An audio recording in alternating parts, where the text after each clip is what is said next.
ایک مسئلہ بکثرت لوگ رمضان شریف میں یہ پوچھتے ہیں، اور بلکہ انہوں نے کبھی پوچھا ہے یا نہیں پوچھا، عمل اس طرف وہ کر لیتے ہیں۔ گھر میں بالفرض بعض اوقات کچھ بڑی عمر کے ہوتے ہیں، بزرگ ہوتے ہیں، والدہ ہیں، والد ہیں، عمر بھی زیادہ ہے، اور کچھ مرض بھی لاحق ہو جاتے ہیں، تو اب ان کی بسا اوقات یہ روٹین ہوتی ہے، اور ہر علاقے میں مختلف ہو سکتا ہے، بعض کا کوئی صدقہ دیتے ہیں، فدیہ دے دیا اس کی جگہ پر، بعض اوقات ایک تصور یہ بھی ہوتا ہے کہ فلاں ہمارے علاقے میں غریب ہے تو ہم اس کو روزے رکھواتے ہیں، اس کو کہیں کہ روزے وہ آپ ہمارے والد کے رکھ لیں، ہمارے والد کے رکھ لیں، یا وہ روزے اپنے ہی رکھ رہے ہیں لیکن ہم اس کو سحری اور افطار یہ فراہم کر رہے ہیں۔ صحیح۔ تو بیمار کی طرف سے یوں اتنا ہی کسی کو دو کا وقت کا کھانا بھیج دینا یا یہ کر لینا یہ کافی ہوگا؟ یہ ایسے بیماروں کے لیے کیا کرنا چاہیے روزے کے اعتبار سے؟ دیکھیں، عبادات دو طرح کی ہیں، بدن کی عبادت ہے اور مال کی عبادت ہے، اور ایک وہ عبادت ہے جو بدن اور مال دونوں کی ہے، اور وہ حج بیت اللہ شریف ہے۔ حج بیت اللہ شریف کے اندر تو حج بدل کی صورت ہے کہ آپ کسی کو جو ہے وہ حج بدل کروا سکتے ہیں جب اس کی شرائط پائی جائیں، لیکن اس کے علاوہ جو بدنی عبادات ہیں ان میں کوئی بھی شخص کسی دوسرے کا اس کی زندگی میں نائب نہیں بن سکتا۔ ایسا نہیں ہو سکتا کہ کوئی بیمار ہے تو وہ دوسرے کو کہے میری جگہ نماز پڑھ دو، یا کہے کہ میں روزہ نہیں رکھ سکتا آپ میری جگہ روزہ رکھ لیں، ایسا نہیں ہے، بلکہ روزہ خود ہی رکھنا ہوگا، نماز خود ہی جو ہے وہ ادا کرنی ہوگی۔ ٹھیک ہے۔ اور جو شخص جس سے روزہ آپ رکھوا رہے ہیں تو وہ اپنا روزہ چھوڑ کے آپ کا تھوڑی رکھے گا، اس پر تو اپنا روزہ رکھنا بھی فرض ہے، تو یوں بھی جو ہے وہ نہیں رکھ سکتا۔ ہاں البتہ فدیے کا معاملہ ایک روزے کی صورت میں ہے، نماز کا فدیہ تو زندگی میں نہیں ہوتا، روزے کا فدیہ جو ہے وہ سنا ہوا ہے لوگوں نے، اور اس کے اوپر بسا اوقات عمل کرتے ہوئے وہ جو روزہ رکھنے والے کو جو سحر و افطار دیتے ہیں اس میں بھی مراد بسا اوقات یہ ہو سکتی ہے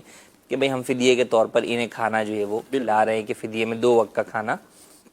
ہے۔ تو یہاں یہ بات یاد رکھنی ضروری ہے کہ فدیہ ہر شخص کو دینے کی اجازت نہیں ہے، یا فدیہ ہر شخص کے لیے اس کے روزے کا کفارہ نہیں بنتا،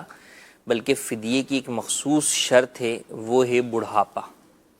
کہ بڑھاپا ہو کسی شخص کو اور اس بڑھاپے کی وجہ سے وہ روزہ رکھنے پر قادر نہیں، بڑھاپا ہو، بڑھاپے کی وجہ سے وہ روزہ نہ رکھ سکتا ہو، نہ ایک ساتھ روزے رکھ سکتا ہے، جیسے لگاتار رکھ رہے ہیں 30 روزے رمضان کے،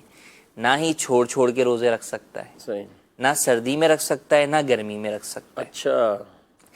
اس کے ساتھ ساتھ آئندہ بھی امید نہیں ہے کہ وہ روزہ رکھ سکے گا۔ یہ 2-3 جو شرائط بیان کی گئیں، اور یہ سب کچھ ہوں کس وجہ سے؟ بڑھاپے کی وجہ سے، کسی مرض کی وجہ سے بڑھاپے نہیں، کی وجہ سے۔ اچھا، بڑھاپے کی وجہ بوڑھا شخص ہے، بڑھاپا ہے، مرض بھلے نہ ہو، مرض بھلے نہ ہو، مرض نہ ہو، اور بڑھاپے کی وجہ سے اب وہ اپنے اندر طاقت ہی نہیں پاتا روزہ رکھنے کی، اچھا، کہ وہ لگاتار رکھے یا چھوڑ چھوڑ کے رکھے، نہ گرمی میں طاقت پاتا ہے نہ سردی میں،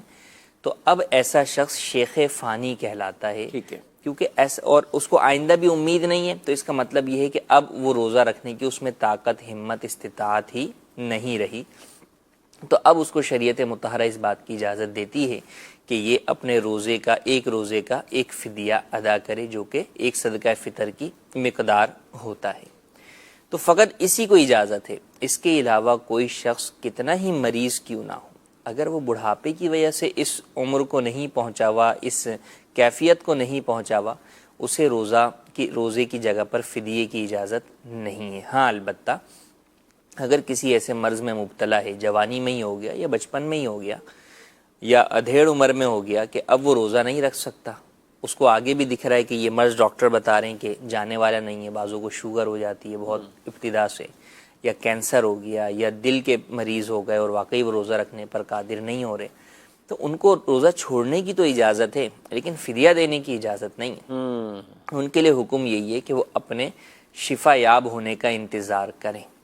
جب شفا یاب ہو جائیں گے تو پچھلے تمام روزوں کی قضا ہی انہیں کرنی ہوگی۔ اگر شفا یاب نہیں ہوتے تو اب 2 صورتحال ہیں، کہ یا تو بوڑھا ہونے سے پہلے موت کا وقت قریب آ گیا تو اب ان کے لیے حکم ہوگا کہ وصیت کریں اپنے فدیے کی، ٹھیک ہے، یا پھر یہ کہ یہ مرض اتنا چلا کہ اب جناب بڑھاپے کی اس کیفیت کو پہنچ گئے جو ہم نے پہلے ابتداءً بیان کی، اب انہیں جب بڑھاپے کی اس کیفیت کو پہنچ گئے تو اب انہیں اجازت ہوگی کہ وہ اپنے آئندہ والے روزے بھی اور پچھلے روزوں کی بھی وہ فدیہ ادا کر دیں. ٹھیک ہے. تو اس بڑھاپے کا کیا معیار ہے؟ یعنی اگر ہم اس کو جو آپ نے ایک لفظ شیخ فانی جی جی اور یہ کیا ہے، تو بڑھاپا آپ نے کہا ہے کہ اور مرض بھی اتنا طویل ہو گیا کہ اب عمر کا تقاضا ہے، تو اس کا کیا معیار ہے؟ عمر کے اعتبار سے کیا کہیں گے؟ جی، اس کی عمر کوئی نہیں ہے، 60 70 80 90 نہیں. اس میں وہی ہے کہ انسان طاقت کتنی ہے. ٹھیک ہے. اگر کوئی بوڑھا ہے لیکن وہ 90 سال کے اندر بھی روزہ رکھنے کی طاقت ہے اس میں، تو بالکل اس کے لیے روزہ رکھنے کا ہی حکم ہوگا. اچھا. بلکہ ایون ایسا ہے کہ کسی نے یہ گمان کر لیا کہ میرے میں اب طاقت نہیں ہے، بڑھاپا ہی تھا اس کو واقعی، اور اب روزہ رکھنے کی طاقت نہیں تھی، اور اس کو یہی گمان تھا آگے بھی نہیں ہوگی، اور اس نے فدیہ ادا کر دیے. پھر اتفاق یہ ہوا کہ جناب جو ہے وہ اس کی طاقت آ گئی اس کیا میں، بات ہے. اور وہ سیٹ ہو گیا، روزہ رکھ سکتا ہے. تو اب حکم ہوگا کہ جو فدیے دیے ہیں وہ بھی دوبارہ جو ہے وہ روزے قضا کرنے ہوں گے اسے. تو اس میں عمر کا کوئی نہیں ہے کہ 60 70 80 90 ایسا نہیں ہے. ہاں، جب بڑھاپے کی عمر، جب بوڑھا ہو گیا، اب وہ چاہے 70 کے اندر کوئی کسی کا یہ پوزیشن ہو گئی ہو، ٹھیک ہے، کسی کی 80 میں ہو گئی ہو، کسی کی 65 میں ہو گئی ہو، تو جب بڑھاپے کی وجہ سے واقعی اس کا جسم اتنا کمزور ہو گیا کہ اب وہ روزہ رکھنے کی طاقت نہیں پاتا، تو پھر اسے اس بات کی اجازت ہے کہ وہ فدیہ ادا کر دے. فدیہ ادا کر سکتا ہے. ٹھیک ہے. مدرسہ کا ناظرین، آپ کی کال